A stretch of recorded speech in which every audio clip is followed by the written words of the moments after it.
I never believed in warnings, until I found them. Moving day felt exciting. The apartment was cheap, spacious, and located in a quiet street.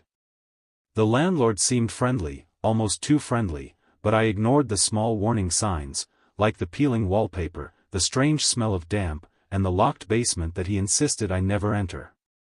As I unpacked my boxes, I noticed a crumpled piece of paper tucked under the door. At first, I thought it was trash, but the heading read in bold, "Rules for living here." Curious, I smoothed it out. There were 12 rules, all written in shaky handwriting. Never look into the mirror after midnight. Do not open the apartment door at 3 a.m. Never ignore the knocking from inside the walls. And others equally bizarre. I laughed it off. Who even follows rules like this? I thought. Section 2, the first warning that night, around 11:30 p.m., I was unpacking my kitchen items when I heard a faint scratching. At first, I ignored it, assuming it was the old building settling. But then, I heard a knock, soft, deliberate, coming from the wall next to my bedroom. I remembered the rules. Never ignore knocking from inside the walls. I froze. I pressed my ear against the wall. Nothing. Just silence. I convinced myself it was my imagination and went to bed, laughing nervously. Section 3, breaking the first rule 2 nights later, I couldn't resist testing the rules. I wanted proof that they were just superstition. At exactly 3 a.m., I tiptoed to the door and slowly cracked it open, just enough to peek outside. The hallway was dark. Too dark. Then I saw a shadow move, a figure, pale, unnaturally tall, standing at the far end of the hallway. I slammed the door shut, heart racing. My rational mind tried to explain it. It's just the streetlight, just a trick of the eyes, but deep down, I knew I had broken the rule. Section 4, the escalation after that night, things got worse. Small objects began to move on their own, my keys were missing, then appeared on the ceiling. The mirror reflected a shadow behind me, even when I was alone. Knocking became louder, more insistent. I tried ignoring it, but I could feel eyes on me, even in empty rooms. The rules weren't just rules, they were warnings. And now, I was the target. Section 5, the mirror. One night, curiosity got the better of me. I stared into the bathroom mirror after midnight. At first, it was just my reflection. Then, it smiled. A twisted, inhuman grin. My reflection raised its hand, but I hadn't moved mine. I stumbled back, heart pounding. The reflection whispered my name. I ran out of the bathroom and ripped the mirror off the wall. It shattered, but the grin remained, etched in the shards. Section 6, the knocking became unbearable. Every night, louder, faster, more desperate. I couldn't sleep. I called the landlord, asking about the rules. He went pale, staring at me silently. Finally, he whispered, You've broken one of them. There's no turning back. I realized the rules weren't suggestions. They were contracts, and I had voided mine. Section 7, desperation. I searched online for the previous tenants. Nothing. The apartment seemed normal, on the outside. But every neighbor I asked avoided talking about it. I tried leaving. Each time, something stopped me, doors locked on their own. Shadows blocking the exit. Whispered threats echoing in empty hallways. I was trapped. Section 8, the discovery. One night, I found a hidden drawer under the floorboards. Inside, a journal from a tenant years ago. If you break the rules, it will follow you. It knows your fears. You can never escape. It described horrors I had experienced: mirrors, knocking, shadows. It also mentioned one possible solution, but it was risky. Section 9, facing the entity. I set up cameras and lights, following the instructions in the journal. At midnight, it appeared, tall, faceless, moving faster than humanly possible. I confronted it, shouting the rules aloud, pleading for mercy. The apartment shook. Walls cracking, mirrors exploding. For one terrifying moment, I thought I would die, then it vanished. Section 10, the aftermath. Morning came. The apartment was quiet again. But the list of rules lay on my bed, new handwriting, my own. I knew it wasn't over. I was marked.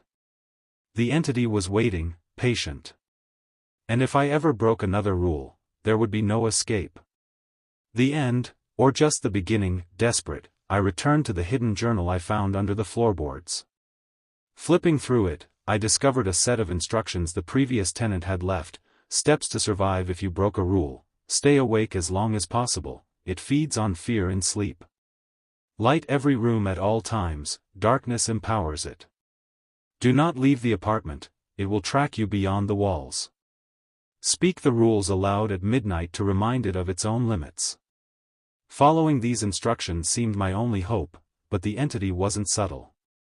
Every night, it tested me, making small objects vanish, whispers grow louder, and the knocking impossible to ignore. Section 13, the mirrors multiply. One night, I woke to the sound of shattering glass. The bathroom mirror had exploded, but dozens of new mirrors had appeared throughout the apartment, on walls, ceilings, even inside the closet.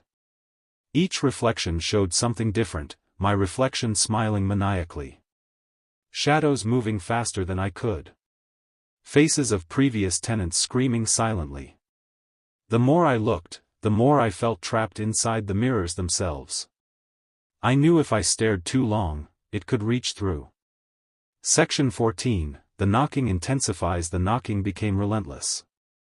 No longer just behind walls, it came from the ceiling, under the floorboards, even from inside the furniture.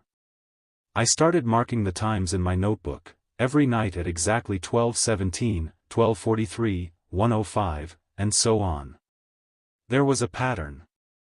I realized it was tracking me, learning my habits. I tried calling for help. Phones wouldn't work. Internet was dead. Neighbors ignored me, as if afraid of acknowledging the apartment. Section 15, the first encounter. Finally, the entity revealed itself. I was hiding under the bed, trembling, flashlight in hand. The knocking started right above me. Slowly, the floorboards cracked, and a long, faceless arm stretched down from the ceiling, reaching for me. I screamed, swung my flashlight, and it vanished, leaving only the shadows and the whisper, "You cannot hide, you broke the rules." Sleep became impossible. Every blink, every sound, every shadow was terrifying. I was losing control. Section 16, the neighbor's warning. Desperate, I decided to talk to the one neighbor who still spoke to me, the old woman on the first floor. She whispered, "This apartment isn't for normal people. Those rules aren't suggestions. Every tenant who breaks one, disappears. You're lucky you're still alive, barely." She told me that the previous tenant's journal had saved me, but only temporarily. The entity doesn't forgive, and it's patient. Section 17, the first mistake. One sleepless night, exhaustion overcame me. I accidentally fell asleep at 2:59 a.m. When I woke, the apartment was different. The shadows had multiplied. The mirrors showed not just me, but dozens of versions of myself, all trapped, screaming silently. I realized then, the entity didn't just punish you, it replaces you. Every rule broken was a chance for it to claim another version of me. Section 18, the plan. I went back to the journal and devised a desperate plan: speak the rules aloud at midnight, every night, without fail. Light every room. Never leave the apartment. I set cameras, motion sensors, and flashlights everywhere.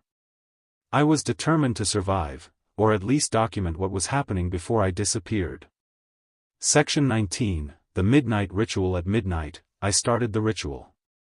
Trembling, I read each rule aloud, my voice shaking. The knocking stopped. Shadows froze. Mirrors dimmed. For a moment, I thought it was over. Then a cold, whispering laugh echoed behind me. The entity wasn't gone, it was waiting, watching, learning. I knew survival would be temporary. Every night was a test. And the next mistake could be my last. Section 20, Realization. I finally understood, the rules are protection.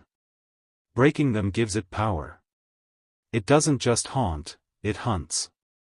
And now, I was fully aware. I had only delayed the inevitable. The apartment had marked me, and there was no way out. To be continued. I thought I understood it, but I was wrong.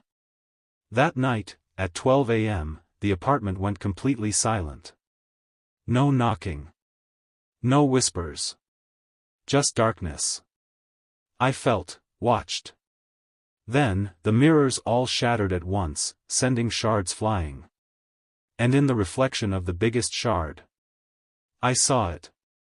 A tall, faceless figure, impossibly thin, moving with unnatural speed. Its arms stretched too long, reaching the ceiling, the walls, even through the floor. Its presence was suffocating, like the air itself was trying to push me down. It didn't attack immediately. It watched, analyzing me, judging me. Section 22, Running out of options. I tried barricading myself in the bedroom, covering every mirror, blocking every shadowy corner. Nothing worked. Every time I turned my back, I felt it closer. Objects levitated, lights flickered, the knocking became a deafening roar inside my skull. I grabbed the journal, flipping through it desperately. One entry caught my eye: if you wish to survive, you must confront it directly. The entity respects fear, but it despises defiance. My hands shook. I didn't know if I had the courage, but I had no choice. Section 23, The Confrontation. I stepped into the living room, every mirror covered, lights blazing, and shouted every rule aloud: never look into the mirror after midnight. Do not open the apartment door at 3 a.m. Never ignore knocking from inside the walls. The entity shrieked, a sound that shook the walls, rattled my bones, and made the air vibrate. Shadows twisted violently, forming grotesque shapes. Then, it lunged. Section 24, The Fight for Survival. I dodged, ran, and smashed mirrors with every ounce of strength. I grabbed flashlights and pointed them at the shadows. It seemed to slow the entity, giving me precious seconds. I remembered the journal's warning: light is your ally. Darkness is its domain. I turned every light in the apartment on, shining them directly at corners, mirrors, and shadowy patches. For the first time, the entity faltered. It screamed, not a normal scream, but a distorted, inhuman sound. And then, it vanished. Section 25, Temporary Relief. Morning came. The apartment was quiet. Too quiet. I didn't see shadows moving. Mirrors were intact, though all covered in condensation, making the reflections blurry. I sat on the floor, exhausted, realizing I had survived, but barely. The journal lay on the table, open to a blank page. And then I saw it: a new rule had appeared in my handwriting: do not ever break a rule again, or it will return.